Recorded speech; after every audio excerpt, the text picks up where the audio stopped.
महिला सभा समाजवादी पार्टी के द्वारा एक प्रोटेस्ट भी किया गया आपके घर पे, वहाँ कार्यकर्ता आए, आपकी बेटी अकेली थी, क्या कहेंगी इस पूरे प्रकरण के ऊपर? देखिए, मैंने जो बयान दिया था, मैंने उस बयान में कहीं किसी को टोटी चोर तो बुलाया नहीं था।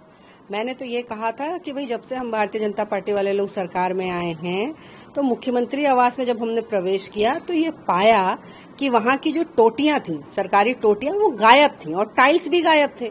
तो भाई जब पहुंचेंगे तो वहां तो खोजेंगे ना कि कहाँ गई टोटियां, कहाँ गई टोटियां। तो मैंने यही बोला कि भाई जो भी टोटियां ले गया है वो वापस हम लोग को पहुंचा दे, हम लोग खोज रहे हैं इतने दिनों से। इस बात को लेकर मुझे ये बताइए कि मैंने जब किसी का नाम नहीं लिया, मैंने जब किसी को कहा नहीं, तो इन समाजवादियों के पेट में क्यों दर्द होने लगा था?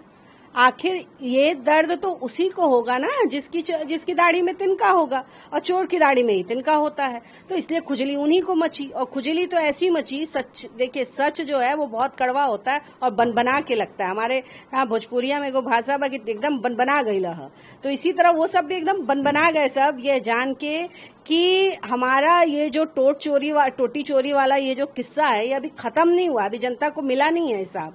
वो टोटियां तो वापस जनता को चाहिए, इसलिए चाहिए क्योंकि आप वो वोट चोर जैसा, संविधान चोर जैसा और इस तरह की जो बातें आप खुले समाज में कर रहे हैं बिना किसी प्रूफ के, आप एक प्रधानमंत्री को, इस देश के प्रधानमंत्री को आप वोट चोर कहते हैं, वोट चोर, गद्दी चोर, इस तरह की आप भाषा का प्रयोग करते हैं। तो जब आप इस स्तर की राजनीति कर सकते हैं तो जिसका घर पूरे के पूरे शीशे का बना हो उसके साथ हम लोग क्या कर सकते हैं? आप तो ऊपर से नीचे तक काले रंग में रंगे हुए हो।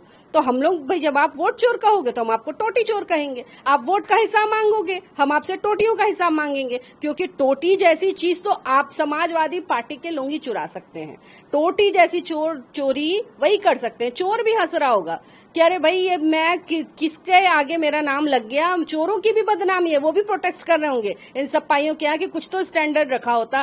टोटी कौन चुराता है? चोर भी टोटी नहीं चुराता। तो मैंने तो भाई यही कहा, और जिस तरह इन लोगों ने कायराना हरकत की, अगर इनको प्रोटेस्ट करना था, इनको घेरना था, अगर इनको सच में इस बात से दिक्कत थी तो सीधे आते मेरे पास, मैं बलिया में थी।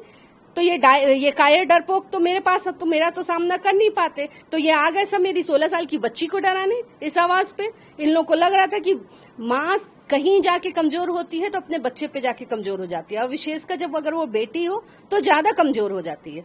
तो इनको लगा कि इसको कमजोर करने का एक ही तरीका है कि चल के इसकी बेटी को घेर लिया जाए।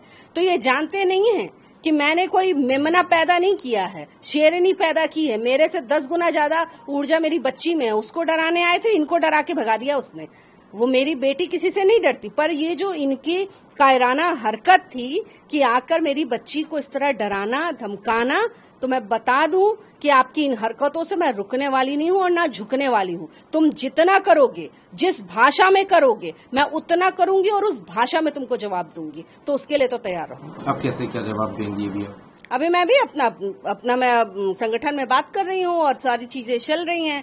अभी आज हम लोग की शाम तक मुलाकात होगी। संगठन में प्रदेश अध्यक्ष जी, हमारे क्षेत्रीय अध्यक्ष जी सहजानंद राय जी की पुण्यतिथि में गए हैं, वो आज लौट कर आएंगे, तो हम लोग की चर्चा होगी इस पूरे विषय पे, किसको कैसे हम लोग को हैंडल करना है। चूंकि मैं एक संवैधानिक पद पे भी हूँ तो मेरी कुछ मर्यादा है, मेरी कुछ वो भी है, और मुझे ऐसे भी लगता है कि टंजू मंजू के लिए मुझे इतना करने की क्या जरूरत है। टंजू मंजू तो ऐसे ही घूमते रहते हैं। ये हमारे उप मुख्यमंत्री जी छपास नहीं कहते, छपास की बीमारी वो है इन सबों को। तो ये तो आए थे सब मेरे घर में छपने के लिए, तो भैया मेरी बेटी ने इनको दे दिया, इतना जाओ छपो, अब उतना छप गए।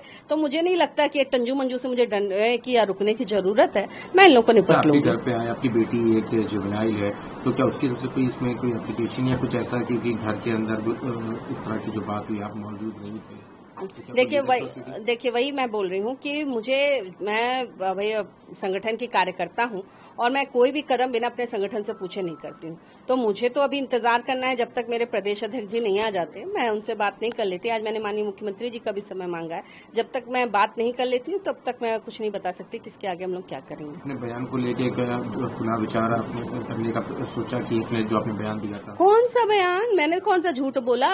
अरे वो विचार करेगा ना जो झूठ बोलेगा। टोटी नहीं चुराई इन लोग ने, मुख्यमंत्री आवास के टाइल्स नहीं चुराए इन लोगों ने, झूठ बोलेंगे। पूरा प्रदेश का एक एक बच्चा जानता है टोटी चुरा कर लेकर गए थे घर से, सारी अच्छी अच्छी टोटियां निकाल कर लेकर गए थे, वही तो लटा निकल आए थे ना। अच्छा ये बताइए टोटियां लेकर आए थे कि नहीं कल? आए थे ना, बोल रहे थे ना कि वो मांग रही हैं, हम ले गए थे तो वो मांग रही हैं, वो वापस करने आए थे। मेरी 16 साल की बच्ची को टोटियां वापस करने तो चुरा कर ले गए थे। तो जब चुरा कर ले गए, वो वापस देने आए, तो मैं तो झूठी हुई नहीं। अगर नहीं आए होते, नहीं प्रोटेस्ट किए होते तो मैं झूठी हो जाती। खुद ही आए, खुद ही कल मुझे लौटा रहे थे। पर नकली टोटियां नहीं लूंगी, वही वाली लूंगी। 9 साल पुरानी वाली टोटियां ले आके पहुंचाओ यहाँ पे, वो वाली नहीं लूंगी, नई वाली नहीं। तो जो देने आया था उसको कहो वो वाली खोज कर लेकर आए, और साथ में टाइल्स भी ले आए, जोड़ दीजिएगा।